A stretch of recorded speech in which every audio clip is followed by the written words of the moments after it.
Do you want to be more like Jackie Weaver and take control over your Microsoft Teams meetings? I'm the Productivity Coach, and today I show you how.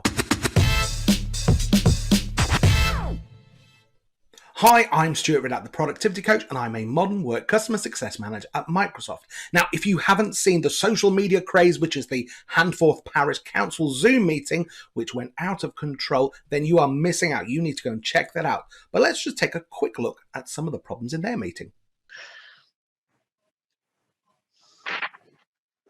When do we plan to start? Want to speak anyway? Yes, I'd like to ask a point of order. I'm in. We're not in a meeting, so points of order are not. When's it started yet? No? Oh, hiya. I'm just in a meeting at the moment. Can I give you a call back when it finishes? Okay, all right, bye. No authority here, Jackie Weaver. No authority at all. She's just kicked him out. No, she's kicked him out. Don't. She's kicked him out. Don't. No, they can't because the vice chair's here. I take charge. Read the standing orders. Read them and understand them. So you can see there that that was a Zoom meeting which was totally out of control. Now, if you want to be a bit more Jackie Weaver and boss your Microsoft Teams meetings, I've got 10 top tips on how you can take control in your Teams meetings.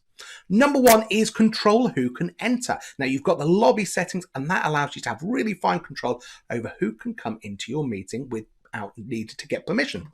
So let's take a look here. I am in my Teams browser here, and I'm going to open up my meeting which I've scheduled, and I'm going to go to meeting options. Now that will open up into a browser, and this will allow me to control who can come in via the lobby. So who can bypass the lobby? So currently I'm saying that anyone in my organization and any guests can bypass the lobby. I could set it to be everyone to allow everybody to come in, or if I don't want that meeting to start until I'm there, then I can click only me and then control the meeting that way.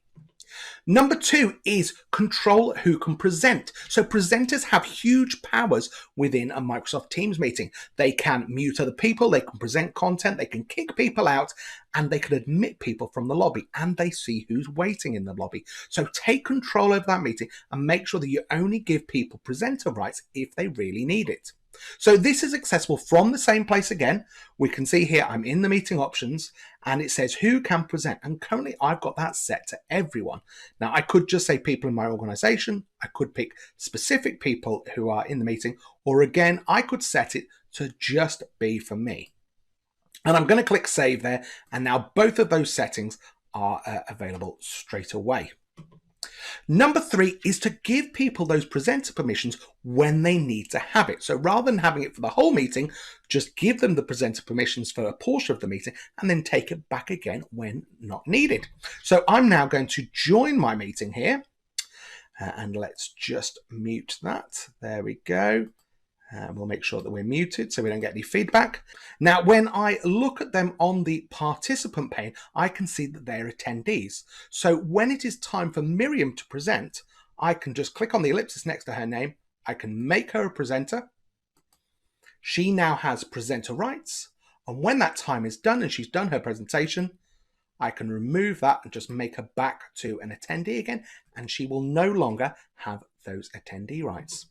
Number four is to mute all participants. In the Handforth meeting, they were all talking over each other. It was a really unproductive time. So in Teams, it's really easy to mute all the participants at one go. So here I am in my meeting, and I can see that my participants are talking because they've got this purple haze around them. So what I'm going to do is I'm going to go on to the participant pane and go on to the ... next to that and just click mute all. Then that will mute all of the people all at one go. And number five is to prevent attendees from being able to unmute themselves. So here I've just muted everyone, but Miriam could, for instance, unmute herself, or Nesta, and they could start talking again. Now, because these are attendees, I can actually stop them from unmuting themselves. So again, in the participant pane on that ... there is an option here that says don't allow attendees to unmute. Now, if I click that option, they have now been forced mute. They don't have the option to unmute themselves, and that only applies to the attendees. So it doesn't apply to presenters, just applied to attendees. Number 6 is to allow attendees to request to speak, and then you can give them the permission to speak on a case-by-case basis. So here I am here in my meeting. I have already set that so that we don't allow attendees to unmute. We can see that because they're grayed out. Now, if one of the participants wants to speak, they can raise their hand here. And as a presenter or a meeting organizer, I can go on to the ... and I can give them that option to allow them to unmute.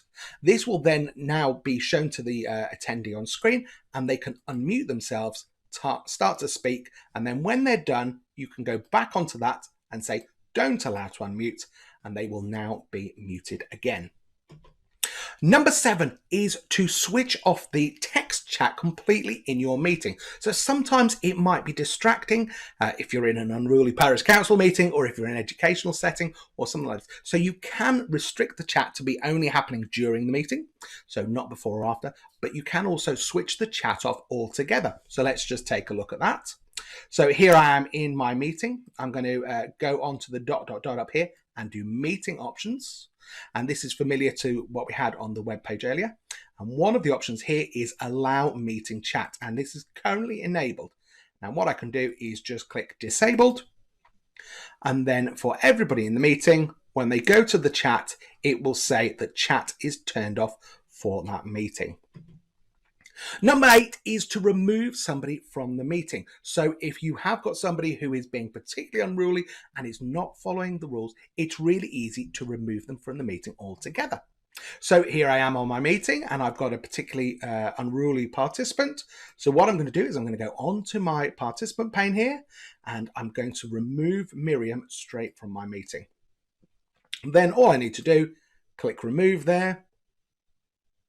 And now she has been removed from the meeting. And if she tried to get in again, because of the lobby settings, she would have to then re-wait in the lobby.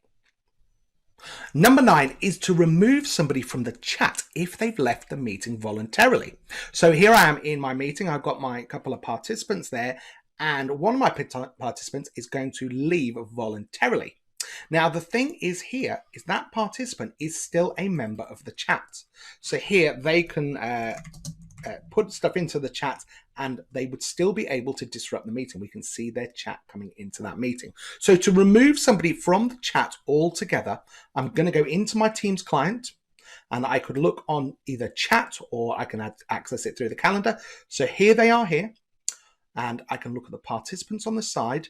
And that participant who's left the meeting but is still in the chat, all I need to do is just click X next to their name. They have now been removed from the chat.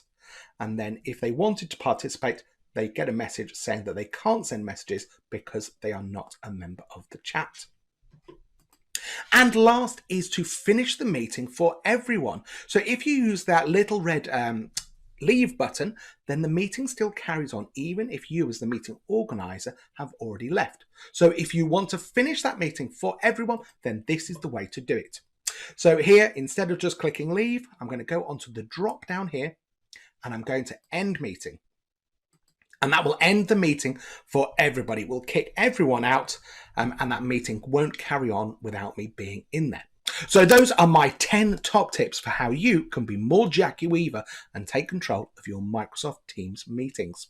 Hopefully you found this useful. If you did find it useful, please share it with someone else. Like it, subscribe, thumbs up, all of those things. I normally do tips on Tuesdays on LinkedIn and YouTube, and I do Lunch and Learn Live on my YouTube channel, youtube.com/productivity coach on Fridays at 12:30 GMT.